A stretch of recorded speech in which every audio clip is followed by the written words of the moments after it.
$6, $3.50, $3.75, under Biden, all different numbers, but way high. And we have energy way down. But the biggest thing to me, because I know what it means in jobs, is the fact that we're at over $17 trillion, Scott, and we expect to be around $21 trillion in 1 year. And that's many times bigger than in history. The highest number was $3 trillion. And we're going to be at 21 trillion. That means new plants, new AI, new auto plants. We have auto plants coming in from Canada, from Mexico, from Germany, from Japan. Toyota just agreed to invest $10 billion on new auto plants, all American workers. We've never been in a position like this. You can go back to the beginning. Our country has never been in a position like this. And it really is because of the fact that we use tariffs to bring all this money in. And you're going to see the results in a year when these plants start to open up. We have more plants under construction now than at any time in the history of our country. And these are big plants. These are the biggest plants anywhere in the world. And I want to thank you because you've agreed to invest $600 billion into the United States. And because he's my friend, he might make it $1 trillion, but I'm going to have to work on him. But it's 600. We can count on 600 billion, but that number could go up a little bit higher, yes, sir. I don't know. We'll see.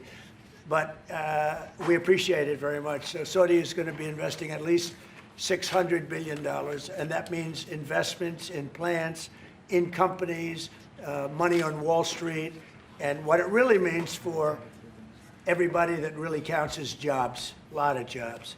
We have a lot of jobs. So I just want to thank you. We've been really good friends for a long period of time. We've always been on the same side of every issue. I think we've done a great job in wiping out the nuclear capacity of Iran. Nobody else could have done that. No other president would have done it. We had the pilots in the Oval Office right here. We were celebrating a very successful attack.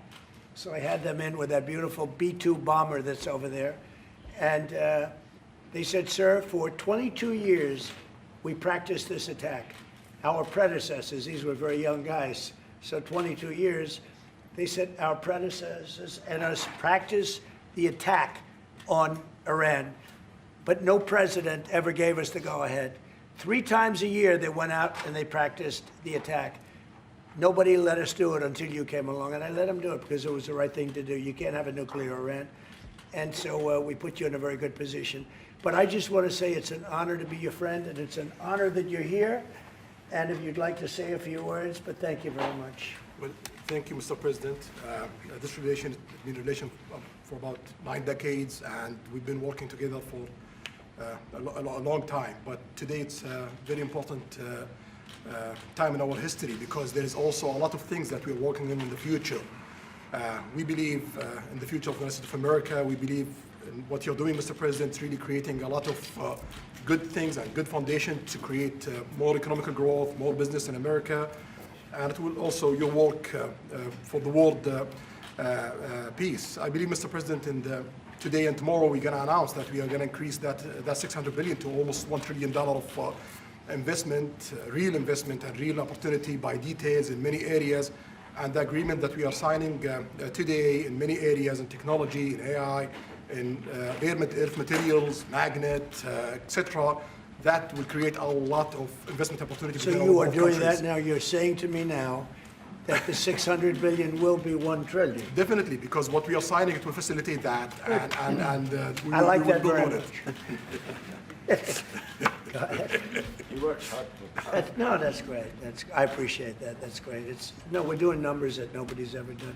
And in all fairness, if you didn't see potential in the U.S., you wouldn't be doing that. Definitely. You don't want to lose money. As you said, Mr. President, it's the most hottest country in the planet. But what you're creating is not about opportunity today. It's about also long-term opportunity in the United States of America that will affect American economy positively in the next coming decades. Preparing the right foundation of emerging technologies, that's a game changer for America in a good way, and we want to be part of it. Yeah, we're doing really well. And this, you don't see what we're doing so much because we have, although the construction industry sees it. If you look at Caterpillar, who's been incredible, the tractors, everything else, the numbers that we're doing in construction are unbelievable.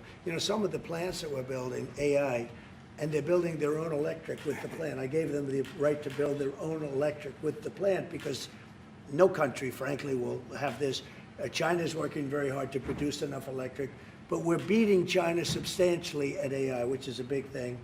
And we had a great meeting 2 weeks ago with President Xi, but on AI, we're doing well. And I have a man, David Rommel. Yes, sir. David, could you say a few words about what you're seeing on the job front and all of the, some of the assets, and also how we've been helped by the Saudis in terms of the kind of investment they've made, please. Yeah, most certainly. Thank you for the opportunity. I am a facility leader for GE Vernova, and if you look at the landscape for GE Vernova investment, over $750 million in the U.S. focused on true manufacturing jobs here stateside. We're looking at tripling the output of our Greenville, South Carolina facility, where we make the gas turbines that are supporting U.S. needs as well as the Saudi Arabia needs. Right. So real jobs, $300 million in gas investment, South Carolina facility. That translates into roughly 1,800 jobs across the board for GE Vernova as we try to scale capacity to be able to meet this demand. Along with that, we're partnering with local communities to build the skill set that's required to meet these capacity needs. So that talent pipeline is incredibly important. So it's real jobs in the manufacturing space. Well, you've been great, and thank you very much. And we love that state. I won that state by record numbers. I won a lot of states by record. Texas, a lot of them by Indiana. We're working with Indiana or something right now. We won that. We won a lot of them by records, but that was one of them. I want to thank you very much. Say hello to everybody. Great job. You're doing a great job. Thank you. So just in wrapping up, we'll take a couple of questions, but I want to just tell you what an honor it is to be your friend. And I very much appreciate the investment of now $1 trillion, okay? I'm glad you got that out. I didn't want to be the one to tell them, but that's great news. We keep increasing, Mr. President. I know. Each time the opportunities are just increasing more and more.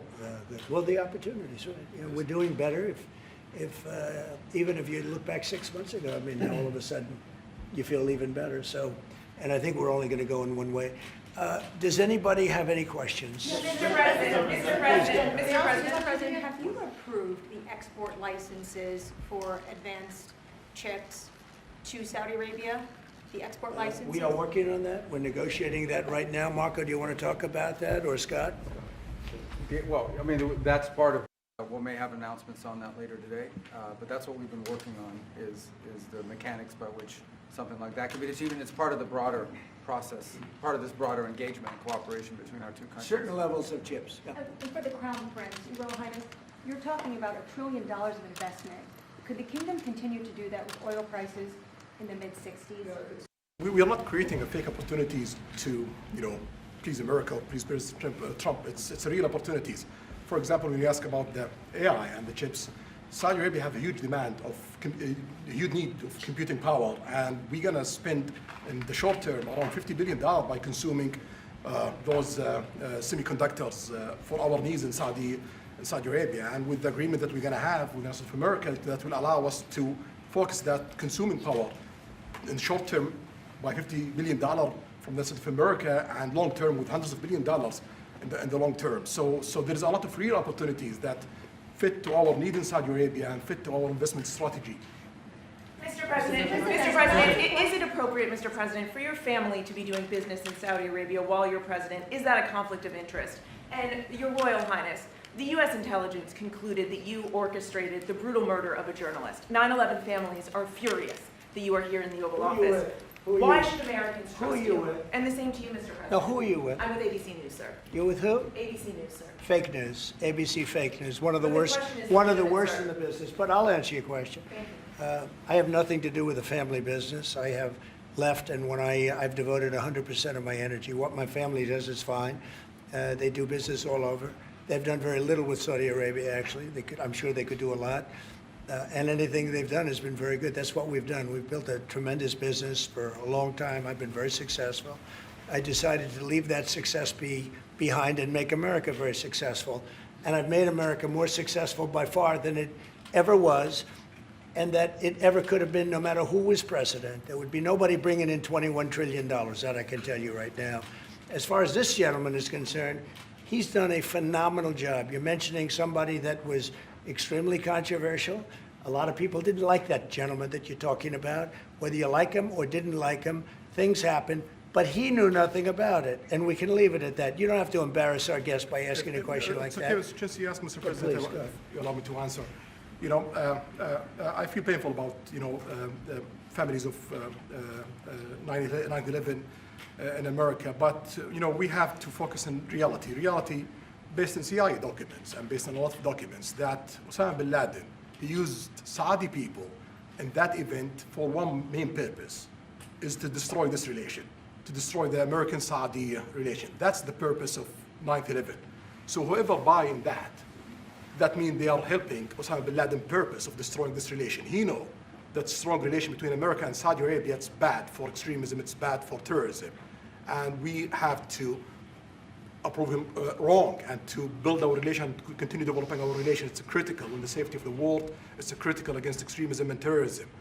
About the journalists, it's really painful to hear, you know, anyone that been losing his life for, you know, no real purpose or nothing illegal way, and it's been painful for us in Saudi Arabia. We've did all the right steps of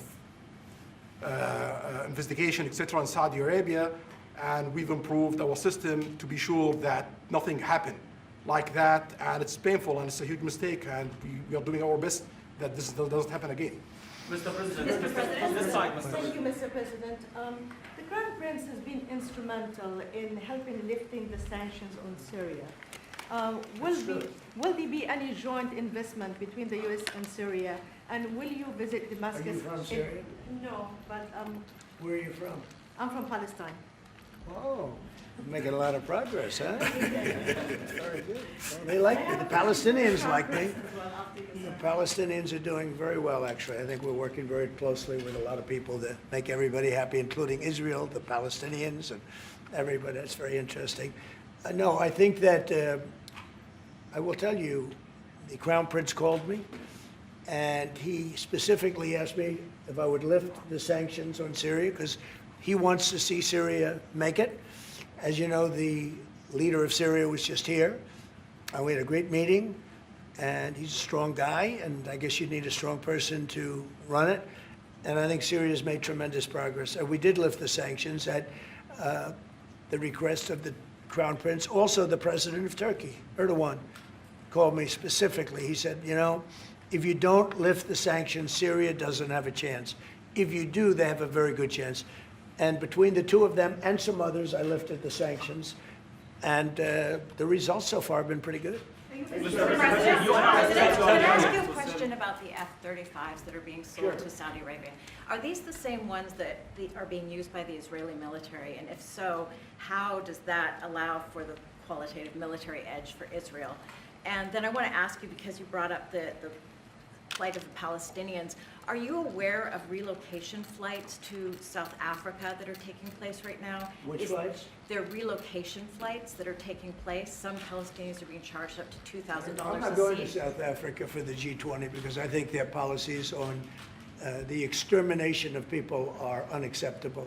So I'm not going, so I won't refer to anything having to do with South Africa. South Africa has behaved extremely badly. But I will say that when you look at the F-35 and you're asking me, is it the same? I think it's going to be pretty similar, yeah. You know, How will that this affect- is a great ally, and Israel's a great ally. And I know they'd like you to get planes of reduced caliber. I don't think that makes you too happy. They've been a great ally. Israel's been a great ally. And we're looking at that exactly right now. But as far as I'm concerned, I think they are both at a level where they should get top of the line. Yes, please. Can I just quickly ask for the Crown Prince, if I could just ask about the direct talks between U.S. It's all right. and Steve, 1 second. Go ahead. Have you reached an agreement on a U.S.-Saudi defense treaty today? And are you going to bring up the Abraham Accords in your discussion? I already brought them up. What did you say? I think I got a positive response. Would you like to respond? Yeah, so I'll put you on the spot. yeah, so definitely we believe having a good relation with all Middle Eastern countries, it's a good thing, and we want to be part of the Ibrahim Accord, but we want also to be sure that we secure a clear path of two-state solution. And today we have a healthy discussion with Mr. President that we're going to work on that to be sure that we can prepare the right situation as soon as possible to have that. I think we're, I don't want to use the word commitment, but we've had a very good talk on the Abraham Accords. We talked about one state, two state. We talked about a lot of things in a short period of time. We'll be discussing it further too. But I think you have a very good feeling toward the Abraham Accords. Yes, definitely, Mr. President. We want peace for the Israelis. We want peace for the Palestinians. We want them to coexist peacefully in the region. And we will do our best to reach that day. And the defense agreement, have you reached agreement on that? We pretty much have. Question for the Crown Prince, if I could just finish. We have reached agreement on that. I wanted to ask you about the direct talks between the United States and Iran. Have you been fully briefed on that, and are you concerned at all about how this might impact Saudi security interests? Well, we are close ally. We'll be working closely together on that issue, and we will do our best to help to reach a deal between the United States of America and Iran. And we believe it's good for Iran's future to have a good deal that will satisfy the region and the world and the United States of America. So we will do our best to see that day happen. And by the way, Iran does want to make a deal. I can say I think they very badly want to make a deal. I am totally open to it, and we're talking to them, and we start a process. But it would be a nice thing to have a deal with Iran, and we could have done it before the war, but that didn't work out. And something will happen there, I think. But they would very much like, they may say something else, but they would very much like to have a deal. Do we have a Mr. President, you timeline? announced that you are going to sell 35 F-35 Say jets. it. You said you are planning to sell the F-35 jets to Saudi Arabia. Yeah. Is it part of the security agreement?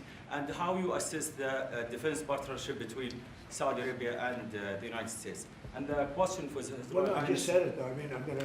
We're going to sell them F-35s. That's the end of the question, I Is guess. it part of the security agreement or no? No, we're going to have a deal. They're going to purchase F-35s. They're buying them from Lockheed, and it's a great plane. We make, by the way, the best military equipment. You saw that during the Iran little skirmish. We make the best planes, the best missiles. We make the best offensive missiles. We make the best military equipment in the world. Nice. For His Royal Highness, I would like to ask you about how you see the cooperation between the United States and Saudi Arabia in the advanced technological field, especially AI, and how it will support Saudi Arabia to serve its goal to achieve the vision of 2030. Well, I will try to answer that in short, but definitely there's a lot of interest in many industries between Saudi Arabia and America, and we are signing a lot of agreements in different areas that will really add value to American economy, but also to add value to us in Saudi Arabia. And AI, it's critical for us because one of the long-term problems that we could have is lack of workforce. As you've seen in the past few years, some of them have reached 30% of the global migration to Saudi Arabia. So we know that to assure the Saudi Arabia GDP growing with the lack of workforce that we have, we need to use a lot of computing power to replace job in the long term. So that's huge demand in Saudi Arabia, and we want to link it to American private sectors and getting the supply from America. So there's a lot of opportunities in that area. And we're also involved in AI in Saudi Arabia. So we're working, and we're leading by a lot on AI. Actually a lot. China would be in second place, but we're leading by a lot. And I have to say this, and our relationship with China has been very good. And as far as buying our farm products, they're pretty much on schedule, Scott. I'd like you to call them, say if they could speed it up, it would be good. Okay, but they're pretty much on schedule. I'm sorry, media, please. If I may, I have a question for both the Crown Prince and President. Who are you? Where are you from? Faisal Abbas from Arab News, Saudi Arabia, Your Excellency. You should be a friendly question. Your Royal Highness, just picking up on something you've just mentioned about how some people try to destroy the relationship between Saudi Arabia and the United States.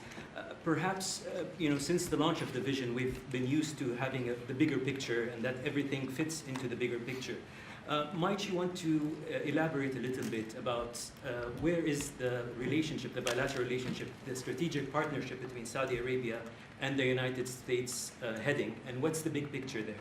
Well, I don't think it's a relation that we can replace it from the Saudi side or the American side. It's a critical relationship for our political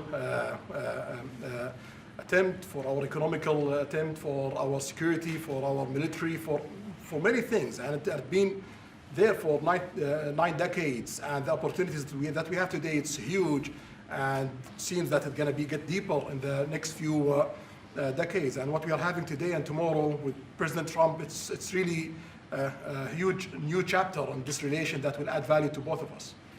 You know, when you think about it, I'm just sitting here. You're with the future king, a man who's respected by everybody, a man that doesn't have to be doing this, really. I don't have to be doing it either. And yet we're sitting here taking questions, we didn't say, oh, you can't talk about this. And there's never been transparency like this, even in his country, but there's never been, in our country, that's been acknowledged. But we didn't put restrictions, and I'm saying it's sort of wonderful to be taking questions from all over the world. Everybody's here. This is just a small group representative of tremendous numbers of media that are outside, that are very jealous that these people were so selected. But they're representing a lot of people that are outside. I think it's terrific that we can be sitting here being this open, and, you know, I think it's really a wonderful thing. If you don't mind, I have a personal question for you, Mr. Okay, here we Mr. go. I should have President. said that. So apart from everything you mentioned in your opening remarks, you forgot to mention that you've de-escalated 7 wars since you started. At least in our part of the world, you are seen as a peacemaker. And adding that to all the executive orders and everything else you've mentioned, I really have to wonder, in your speech in Saudi Arabia, I was there, you said that His Royal Highness does not sleep at night thinking how he does things better. We wonder in Saudi Arabia, how do you manage your own time, and what's your formula for He management? does not sleep much, and I don't sleep much. I think we have the same schedule. We're thinking about our countries. And if you sleep a lot and you're president, we just had one that slept more than any president. He broke every record. He sleeps all the time, during the day, during the night, on the beach. The only guy could fall asleep on the beach with the press watching. No, he's not a sleeper. I'm not a sleeper. We don't. We talk at night. We can talk. I can call him almost any time. He goes, hi, how you doing? It's like the craziest times. But no, when you love your job, when you love your country, and when you're in a position like we are, future king, highly respected, crown prince, and in my case, president, you're thinking about your country. You're thinking about making America great again. We're thinking about keeping Saudi Arabia strong and vital, and in a pretty tough part of the world, tricky part, right? Tricky part, a lot of tricky people. But he thinks about his country, and I think about my country. I don't want to sleep. President Trump, do you expect a formal civil nuclear deal to be reached soon? Can you talk to us about that aspect With of who? with Saudi Arabia? I can see that happening. Yeah. Do you think that an agreement will happen today? It's not urgent. You know, it's always, when you have civil nuclear, but you have more oil than almost anybody else. We actually have more oil and gas than they do, but I refuse to say that. And We have more than, we have more than anybody, can you imagine? And on the F-35s, are those sales, Israel had reportedly wanted those sales to be conditioned on Saudi Arabia moving to normalized relations. Israel will be happy. Israel is going to be Is that a happy. condition of the F-35? Israel's aware, and they're going to be very happy. Okay? Okay. Yeah, please. Hello. Hi, hello. My name is Amal Hazani from Sharq al-Awsat newspaper, from Riyadh, of course. I have a question for the Crown Prince and for you, Mr. President. Crown Prince of Saudi Arabia, how much you expected from developing the cooperation with the United States in the field of new energy, AI, supply chains? How much you expected from that? No limit. We just continue pushing forward. There's no limit. So we just push forward for all the opportunities that we have. You have to understand, this is really a great ally. Just the fact that they're now doing, I came in here at 6, I did not know that. I was pushing for the 1 trillion, but he didn't tell me that. Now he told me. This is a great ally of ours. You know, when you invest $1 trillion, that's national security for us too, because it creates jobs, it creates a lot of things. And I would say, Scott, right, when you hear one country is putting $1 trillion into the United States, that creates national security. And, you know, I think that they don't have to say that, but I think a big part of that is also the fact that tariffs are in play. But even beyond tariffs, that's a real ally that will do that. Creates a lot of power for the United States. Mr. President, we are also in Saudi Arabia very happy because this much of Saudi money is functioned here, and of course it's come back for us for benefits. So it's complementary interest. So this is the I think what's different the friends and ally do. Well, look, I love the country of Saudi Arabia. I know the people very well. The level of treatment that we go when we go to Saudi Arabia is something that is incredible. And the people like us, and I think they really like America, especially when I'm president. I mean, I don't think they liked America so much maybe for 4 years recently. I think Obama treated Saudi Arabia very, very badly, as you know. And I think Biden didn't have any idea where the hell he was. I don't think Biden knew the difference. How would you describe the future relationship with Saudi Arabia? I mean, from the strategic aspects. How would you describe that? Say the relationship is with? Yeah, a bit of economic I would say politics top and of the the line. leadership. It's as good as it can. I don't think it can get much better. We have a country that trusts us, and that's why they make that investment. If they didn't trust us, they couldn't make that investment. And we trust them. They've been very reliable. Now I rebuilt our military in my first term, and we spent trillions of dollars, and we gave away some of it in Afghanistan stupidly because we had stupid people running our country. But we gave away, but that's as much as it was. It's a tiny fraction of what we put here, and we're bringing our military to a new level, the highest level ever. We have those plants are going out, and again, it's all American jobs and everything, so it's good for a lot of reasons. But as far as Saudi is concerned, no, I don't think our relationship could be better. I don't think they had a great relationship under Biden, and I don't think they had a great relationship under Obama. But they have a great relationship under Trump. When we did the Presidential Walk of Fame, you saw that, right? And we're walking, and I asked the Crown Prince, so outside of Trump,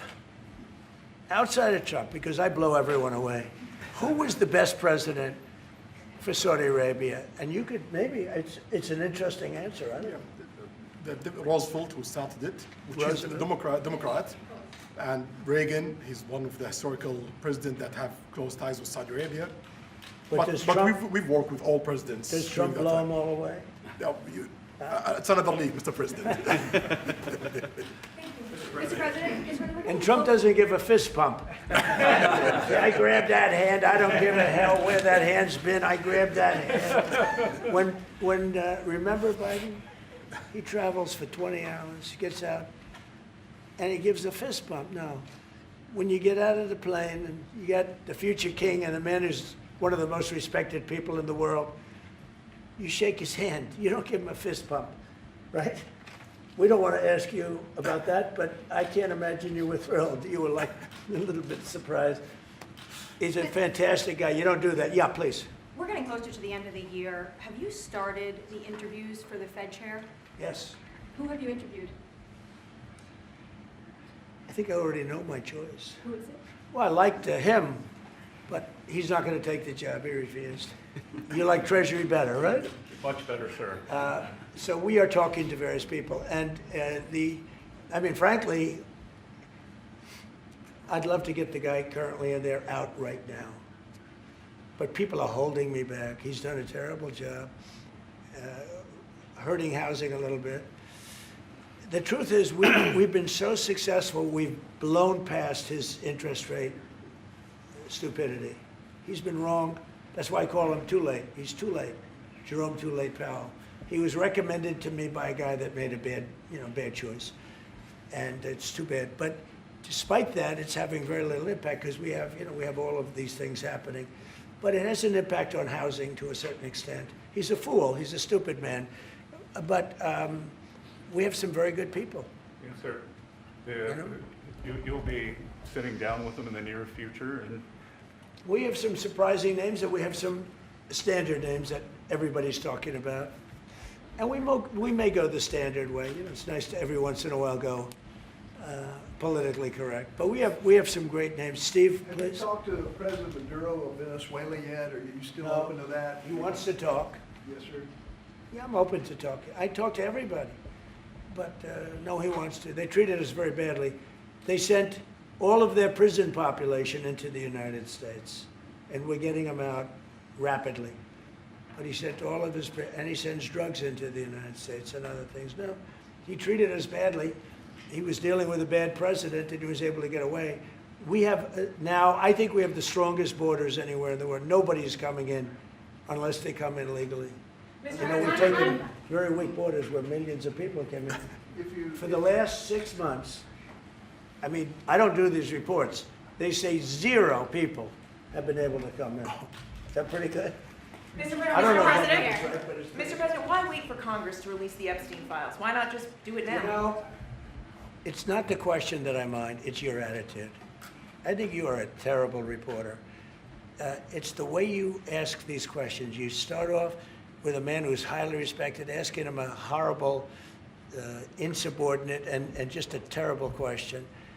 And you could even ask that same exact question nicely. You're all psyched up. Somebody psychs you over at ABC. They're going to psych.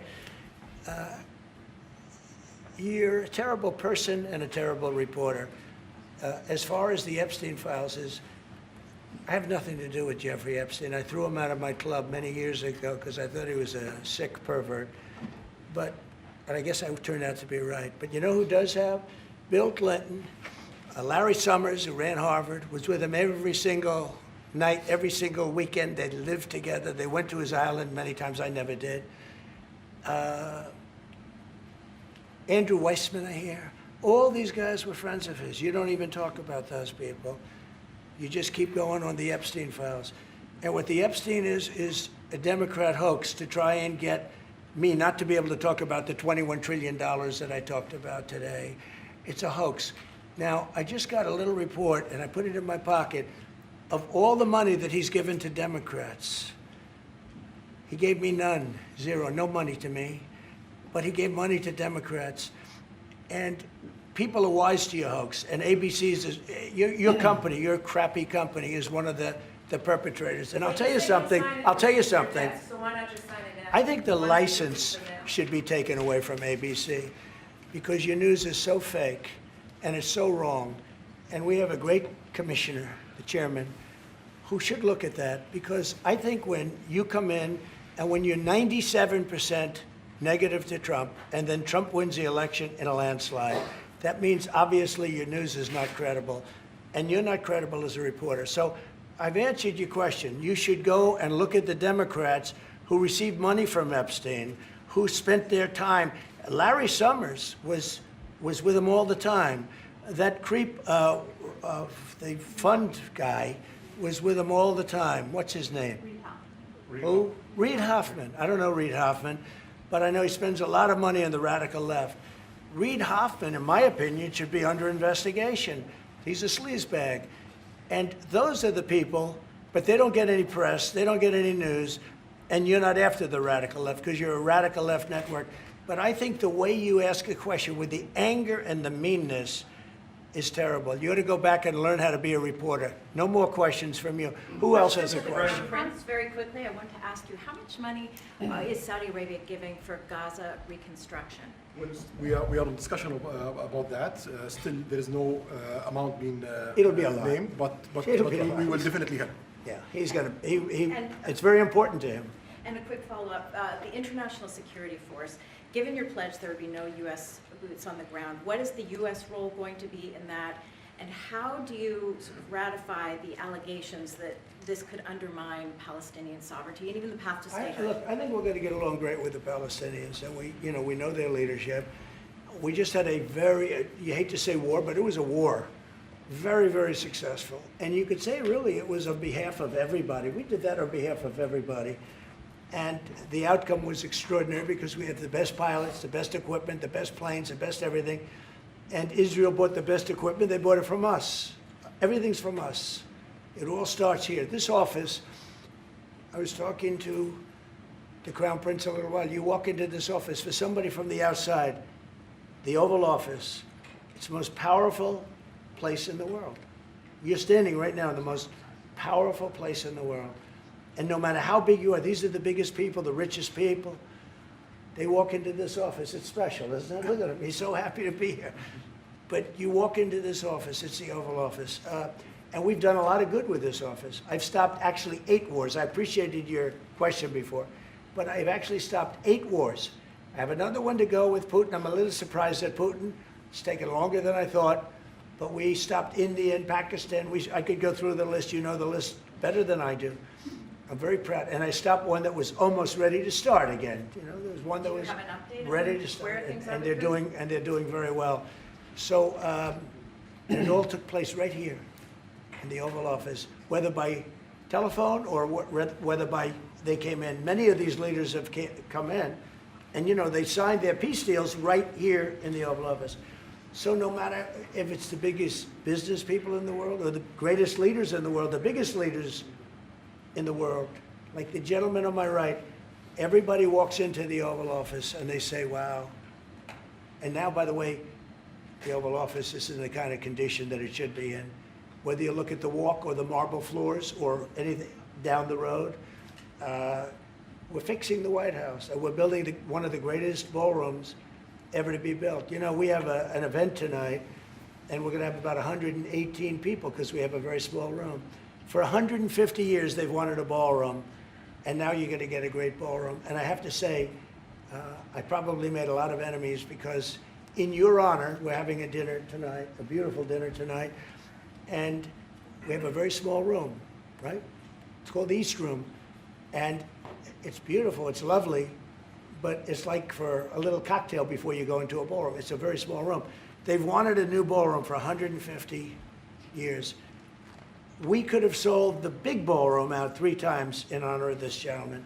So I made a lot of enemies because I have a lot of people that are invited tonight or are unable to come because of the size constraint. But you know what we'll do before I leave office? We'll have another dinner because we'll have it ready long before I leave office, and it's going to be beautiful. It's you know, it's a very popular thing what we're doing. And by the way, no government funds. It's all put up private money, all private money. And in the case, I think it's there's a restriction on foreigners. Otherwise, I could have asked you just for a check, okay? But there's a restriction. These are all private individuals that put up a lot of money to build the ballroom. Not one penny is being used from the federal government. So it's really a nice thing. But I look forward to it. I just pointed it out. If this would be a perfect night to have that ballroom open, Susie. If we had that open, we'd have a lot of people very happy. Right now, we have a lot of unhappy people because they all want to be with us tonight to honor this great man. Thank you all very much. Thank you. Thank you, Press. Thank you, Press. Thank you, Press. Everybody out. Let's go. Thank you. Thank you, Press. Let's go. Thank you, guys. Thank you, guys. Thank you, Press. Let's go. Let's go. Thank you, guys. Thank you. All right, guys. Start with guys. Thank you. Break down outside. Press, let's go. Thank you, Press. Thank you. Thank you, Press.